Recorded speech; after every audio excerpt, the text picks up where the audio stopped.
ప్రమాదం మన చుట్టూ గింగిర్లు కొడతా ఉంటుంది. అది మీ తప్ప ఎవరితోడు తప్ప ఎవరిదే అన్నది పక్కకి తీసేయండి. మళ్ళీ తిరిగి ఇంటికి వెళ్ళి మీరు మంచం మీద పడుకునే వరకు కూడా ఆ ప్రమాదం అనేటటువంటి గట్టిక మిమ్మల్ని వెంటాడుతూ ఉంటుంది. కాబట్టి ఆ వెంటాడే దాన్ని ఇమీడియట్ గా ఆదుకోవాలనుకున్నప్పుడు ఖచ్చితంగా మీకు పర్సనల్ ఇన్సూరెన్స్ ఉండాల్సినటువంటి అవసరం ఉంది. ఇవాళ వచ్చినటువంటి అరకొర ఆదాయంలో మీరు ప్రీమియం కట్టేటటువంటి పరిస్థితి ఉండదు. ఇది కమ్యూనల్ ప్రీమియం కానీ కట్టగలిగితే ఇక్కడ తక్కువగా ప్రీమియం అవుతుంది. రెండోది మీ అందరికీ లబ్ధి చేకూరేటటువంటి పరిస్థితి ఉంటుంది. ఇది ఒక వ్యక్తికి కాదు, యూనియన్ పరంగా మనం కడతాం. సుమారు మన నియోజకవర్గంలో 2000 మంది వరకు ఉంటారు ఆటో డ్రైవర్లు.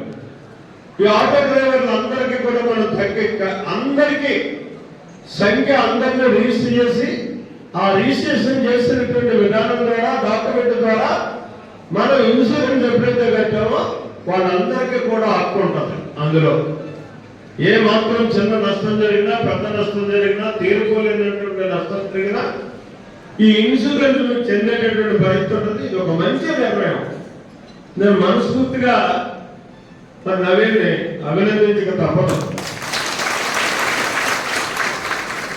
ఇది కాక ఒక పిలుపు ఇచ్చాడు. ఇవాళ ఏదైతే ఇండస్ట్రియల్ మినీ పార్కులు మనం నిర్మాణం చేస్తున్నాం, ఇక్కడ 4 స్టేట్స్ ఉంటాయి, 5 ఎకరాల్లో నిర్మాణం చేస్తున్నాం 10,50,00,000 రూపాయలతో. దీనికి ఆపోజిట్ లోనే కడతలో అప్పుడే కన్స్ట్రక్షన్ కూడా జరుగుతుంది. దీని మీద మీలో ఔత్సాహికులు ఎవరున్నా ఒక 10 మందో 5గురు మీరు కలిసి ఒక యూనియన్ గా ఏర్పడి సంఘంగా ఏర్పడి చదువుకున్నటువంటి వారు ఉన్నాడు. ఇందాక మా మరిపాక ప్రకాష్ బిఏ చదివాడు, ఉద్యోగం లేక ఆటో ఎక్కడో మొదలెట్టాడు, ఇంకా దండుకుని ఉండిపోయింది. అలాగే అందరూ 4-5 కలిసి మీరు కొద్దిగా 25% పెట్టుబడి మీరు పెట్టగలిగితే ఇక్కడ ఎవరు మనం మోహన్ రావు రావక్కర్లా, అతని పెత్తనాన్ని నేను ఎత్తి మీద పెట్టక్కర్లా. ఇంకా నవీన్ ఆలోచించుంటాడు. 75% ఇండస్ట్రియల్ డిపార్ట్మెంట్ ద్వారా మనకు బ్యాంకులు అప్పించేటటువంటి అవకాశం ఉంటుంది.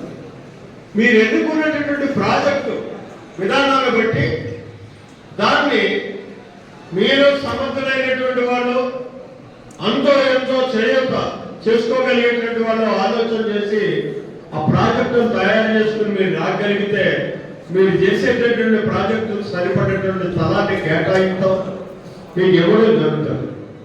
మీరే పారిశ్రామికవేత్తలుగా పారిశ్రామికవేత్త అంటే 10 కోట్లు పెట్టుబడి పారిశ్రామికవేత్త, 10 లక్షలు పెట్టుబడి పారిశ్రామికవేత్త, 10,000 కోట్లు పెట్టుబడి పారిశ్రామికవేత్త. కానీ 10 లక్షలు పెట్టుబడి ఆదాయం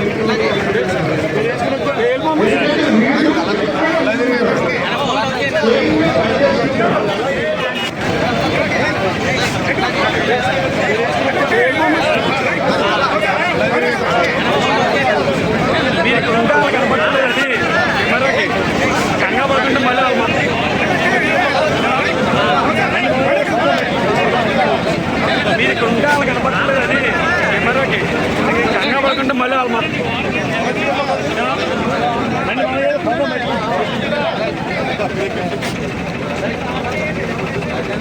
వాళ్ళు